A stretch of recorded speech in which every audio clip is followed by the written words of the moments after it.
नमस्कार, अजय चतुर्वेदी। दोस्तों, पिछले 2-3 सीरियल से मैंने 2-3 वीडियोस में कांग्रेस को लेकर के काफी कुछ चर्चा की। आप लोगों का सहयोग भी मिला, आप लोगों ने इसे समर्थन भी दिया, कुछ कमेंट्स भी पढ़ने को मिले, कुछ गालियां भी सुनने को मिली। कांग्रेस को लेकर के आम जनमानस में आज की तारीख में उनके दिल दिमाग में क्या बसा है, हालांकि ये चीज हर उस देश से प्यार करने वाले, मोहब्बत करने वाले शख्स को पहले से पता है। हर उस धर्मनिरपेक्ष और इंसानियत और मानवता के पुजारी को पता है कि इस तरह के कमेंट्स कौन लोग कर रहे हैं, क्यों कर रहे हैं, उनका क्या उद्देश्य है। खैर, उसकी बात मैं नहीं करूंगा। मैं फिर आज कांग्रेस की ही बात कर रहा हूं। पिछले दिनों आप लोगों से मैंने बताया था कि कांग्रेस में केंद्रीय स्तर पर काफी कुछ फेरबदल की सुगबुगाहट तेज हो गई है। खास तौर पर अगर हम बात करें चुनाव में जीत और हार की, देश को बचाने की, देश की जो विषम परिस्थितियां हैं उनसे गुजरते आम नागरिक की समस्याओं को उठाने की, देश के संविधान और लोकतंत्र पर जिस तरह से खतरा पैदा हो रहा है या हो गया है, उसकी रक्षा करने की। मैंने उस समय भी आपसे कहा था, आपको बताया था कि सोशल मीडिया पर मैंने एक पोस्ट भी लिखी थी जिसके तहत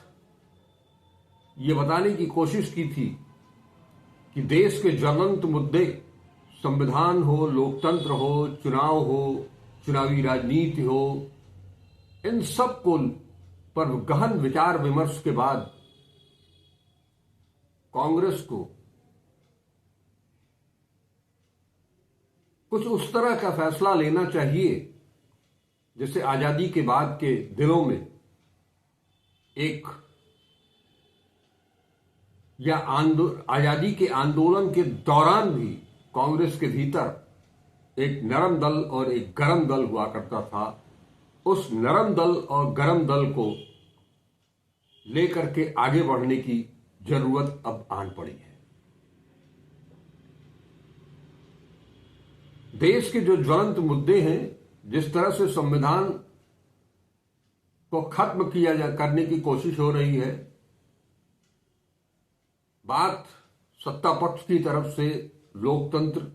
और संविधान की हत्या की बात बार बार की जाती है, लेकिन खुद उनके माध्यम से किस तरह से संविधान और लोकतंत्र की हत्या की जा रही है, हत्या की कोशिश की जा रही है, अटेम्प्ट टू मर्डर, वो सब जग जाहिर है, वो किसी से छुपा नहीं है। और इन सब के चलते ही इसी माध्यम से संविधान और लोकतंत्र को कमजोर करने, उसकी हत्या करने की ही इस कड़ी में हमारी जो एजेंसियां हैं, जो स्वायत्त शासी संस्थाएं हैं, उन पर पूरी तरह से नियंत्रण करके, जैसे कि कहा गया कि एक राष्ट्र एक चुनाव, सब कुछ एक एक एक करने की जो कोशिश की जा रही है, विपक्ष को खत्म करने की कोशिश की जा रही है, ऐसी स्थिति में कांग्रेस में भी अब अलग अलग मोर्चों पर स्पेशलिस्ट को बैठाना बेहद जरूरी हो गया था। इसी लिहाज से इस बिहार चुनाव में मिली शिकस्त के बाद, वो चुनाव में शिकस्त चाहे जिस वजह से मिली हो, वो राजनीतिक हो अथवा बकौल राहुल गांधी बकौल विपक्ष और इस देश की संविधान और लोकतंत्र में आस्था रखने वाली जनता की बात हो, मैं वोट चोरी की भी बात उसमें जोड़ लेता हूं। लेकिन इसके बाद से एक मंथन जरूर कांग्रेस में शुरू हुआ। लोकसभा चुनाव 2024 में जिस तरह से संविधान का मुद्दा उठा करके जनता को यह समझाने की कोशिश की गई कि संविधान को खत्म किया जा रहा है, और उसमें सत्ताधारी दल की ओर से भी आग में घी डालने का काम किया गया। 400 पार का नारा दिया गया। यह भी कहा गया कि 400 पार इसलिए कह रहे हैं कि हमें संविधान को बदलना है। सत्ताधारी दल के बड़े बड़े नेता फिल्म इंडस्ट्री और टीवी सीरियल्स के माध्यम से राजनीति करने के लिए आए, अभिनेता से नेता बने, तमाम लोगों ने इस तरह की बातें की कि संविधान में अगर कुछ कमियां हैं तो उन्हें फिर से उन पर विचार करना चाहिए, उसे बदलने में कोई हर्ज नहीं है। और ये जो मुद्दा था, इस मुद्दे के साथ साथ ये मुद्दा इतना ज्यादा असरकारक हुआ संविधान को लेकर के, आरक्षण को लेकर के, कि भारतीय जनता पार्टी जो पूर्ण अपने दम पर बहुमत हासिल करने का सपना देख रही थी, वो सपना चूर चूर हो गया। लेकिन लोकसभा चुनाव परिणाम घोषित होने के बाद जितने भी चुनाव हुए उसमें कांग्रेस का प्रदर्शन काफी निराशाजनक रहा, या यूं कहें कि कांग्रेस को निशाने पर ले लिया गया, क्योंकि लोकसभा चुनाव में कांग्रेस ने पिछले लोकसभा चुनाव की तुलना में दोगुने से ज्यादा सीटें अर्जित की, तो निशाने पर कांग्रेस आ गई। वैसे भी सत्तारूढ़ दल के निशाने पर हमेशा कांग्रेस और गांधी नेहरू परिवार ही रहता है। गांधी नेहरू परिवार को निशाने पर लेते हुए हमेशा सत्ता पक्ष की तरफ से उनके पैट्रियटिज्म के ऊपर हमला किया जाता है, और बार बार ये बताने की कोशिश की जाती है कि ये लोग भारत विरोधी हैं। लेकिन ये बात तो स्पष्ट हुई कि लगातार चुनाव दर चुनाव पराजित होने के बाद आखिर कुछ तो मंथन करके उसमें से कुछ अमृत निकालना पड़ेगा, ताकि कांग्रेस को भी संजीवनी मिल सके। कुछ फेरबदल करने होंगे संगठन में।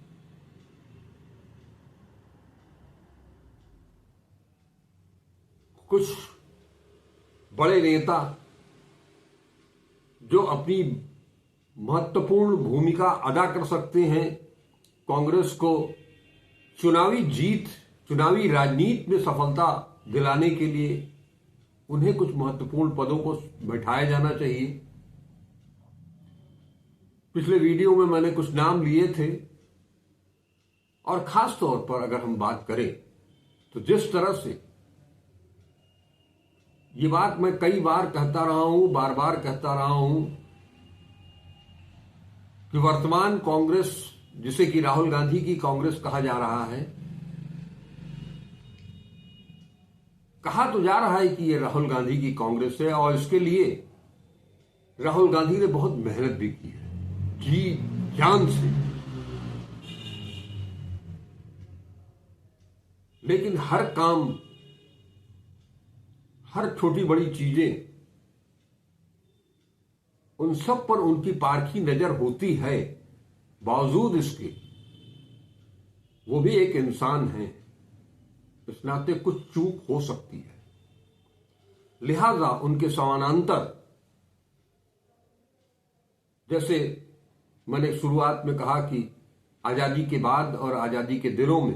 नरम दल, गरम दल, तो उस तरह का कुछ ऐसी व्यवस्था लागू की जाए। राहुल गांधी राष्ट्रीय मुद्दों पर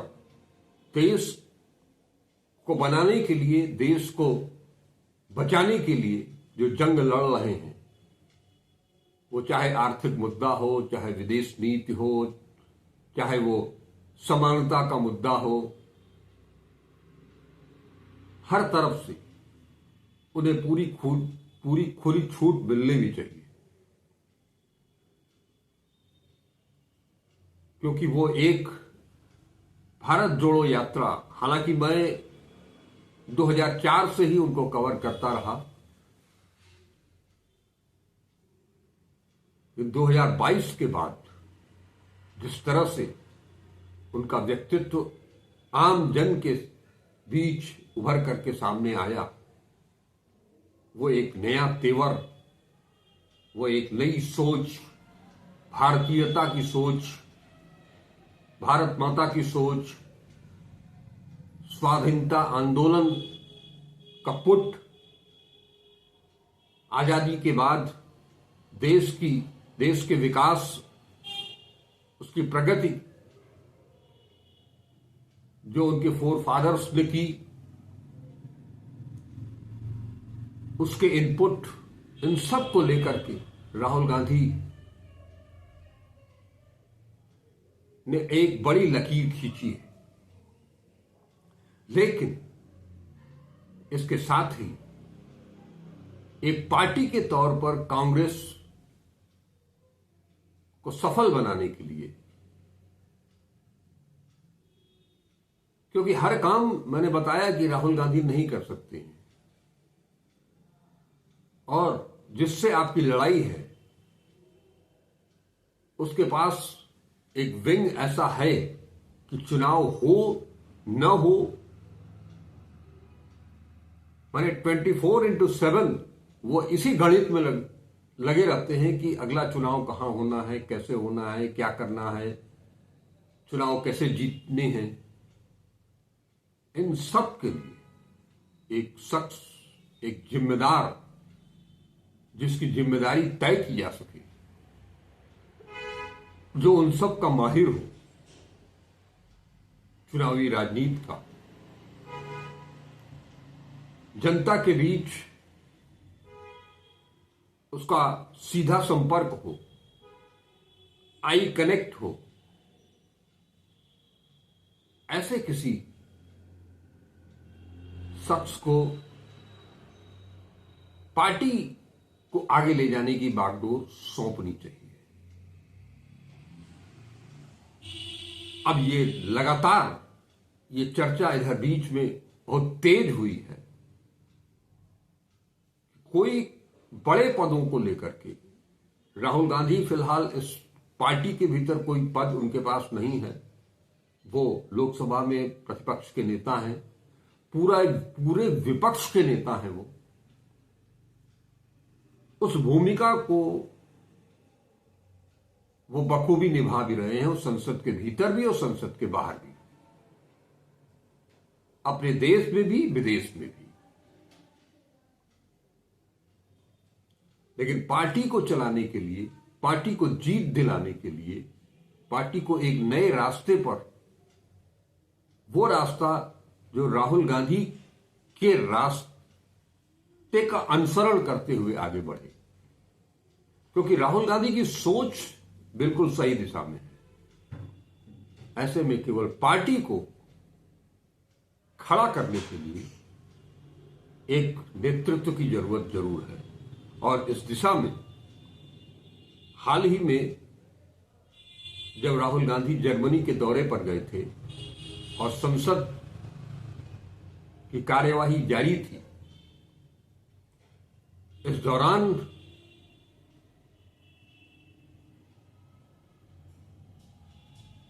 उनके जर्मनी जाने के पहले भी और जर्मनी जाने के बाद भी, माने सदन में भले वो उपस्थित न रहे हों, जब वंदे मातरम की चर्चा हो रही थी, उस पर जब बहस हो रही थी, उस दौरान जिस तरह से पहली बार संसद में चुन करके आई वायनाड से राहुल की छोटी बहन प्रियंका गांधी ने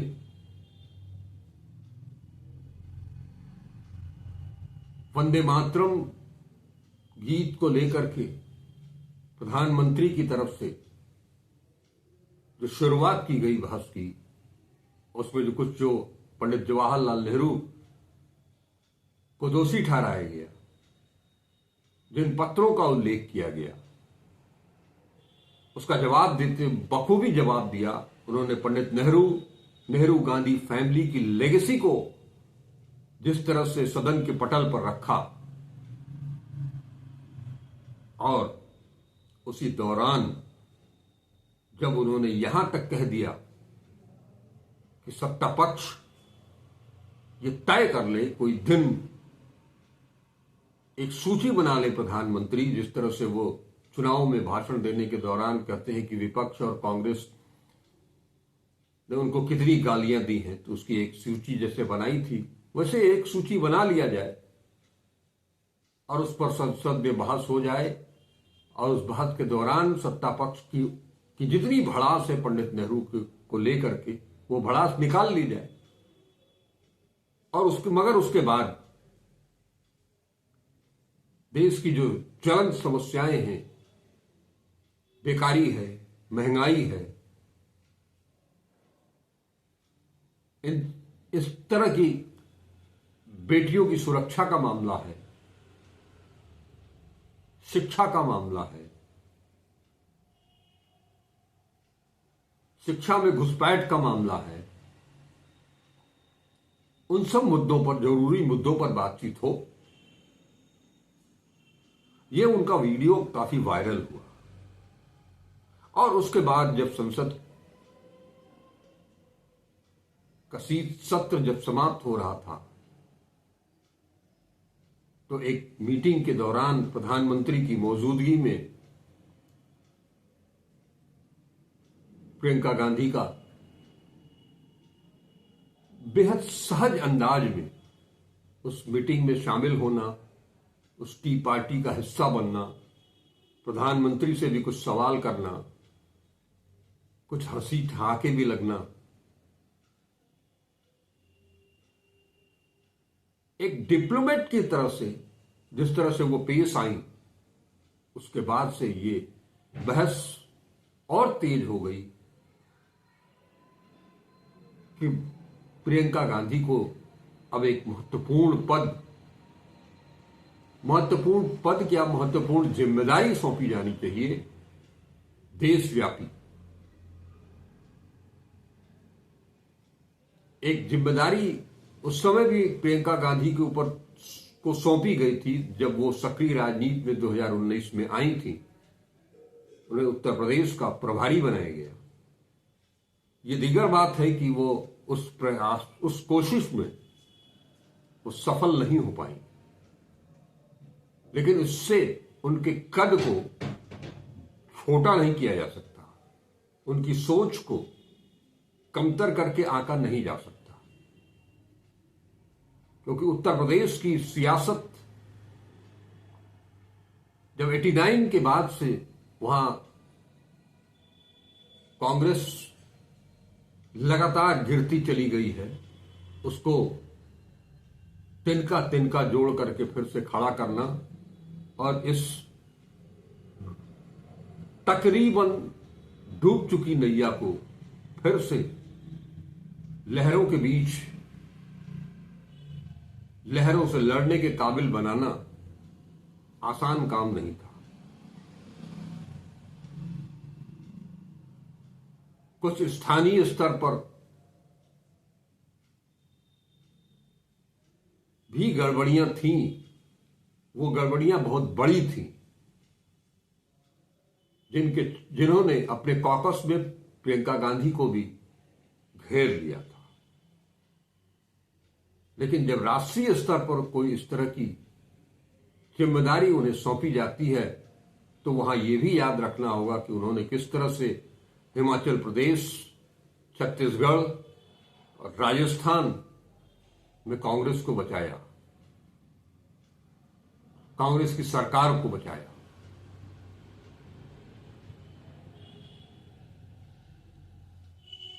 आमतौर पर यह धारणा बन चुकी है कि राहुल गांधी जिस तरह की राजनीति कर रहे हैं, राहुल गांधी के नाम पर भी कुछ लोग राजनीति कर रहे हैं, ओहदेदार लोग हैं, राहुल गांधी के काफी करीबी हैं, उन्हें लेकर के बार बार सवाल उठता है। मैंने भी कई बार सवाल उठाया है। लोग उन्हें नापसंद करते हैं, लेकिन राहुल गांधी के वो बहुत करीबी हैं, इसलिए वो उन्हें कोई डिगा नहीं पाता है। नाम है केसी वेणुगोपाल। कांग्रेस पार्टी के शीर्ष नेतृत्व में कोई कमी नहीं है। धनखड़ साहब, खड़गे साहब में कोई कमी नहीं है। जिस शख्स का साफ सुथरा जीवन, एक लंबा राजनीतिक कैरियर,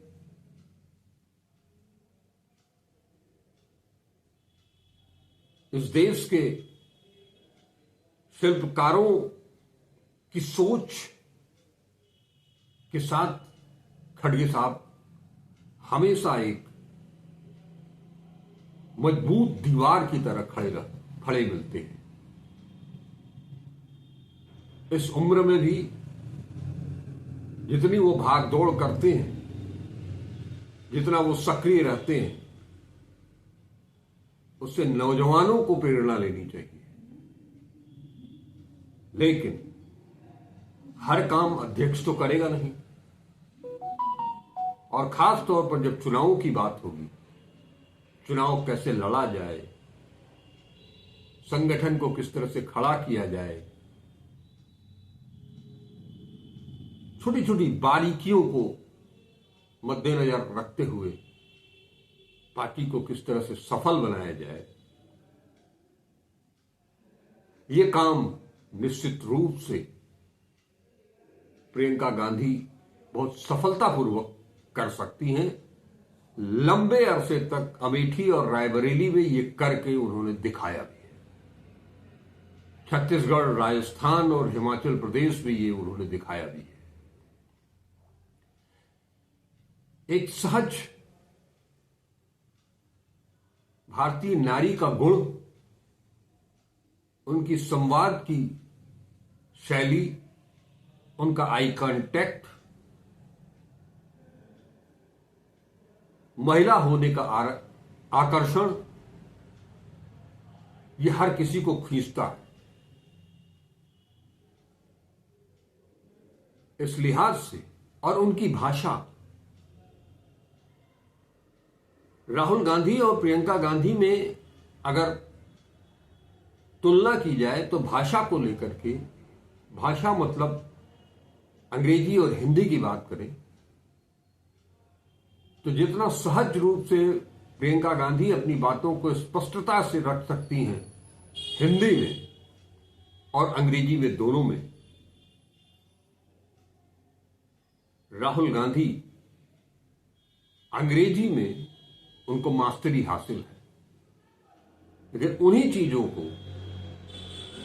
ट्रांसलेट करने की जब बात आती है तो वो बात अपनी तरफ से रख पाते हैं जरूर, फिर भी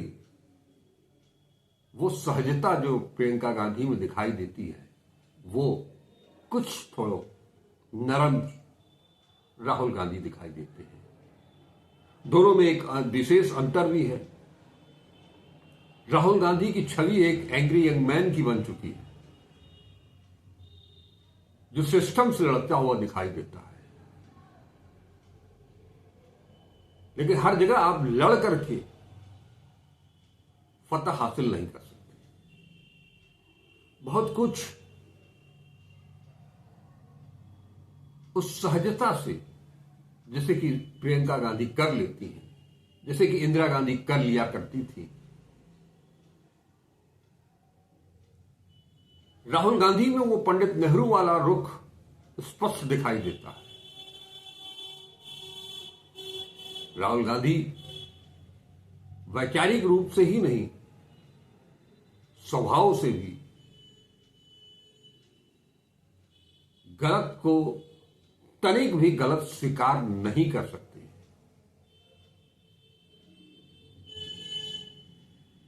वहां उनका एंग्री यंग मैन खड़ा हो जाता है, जाग जाता है।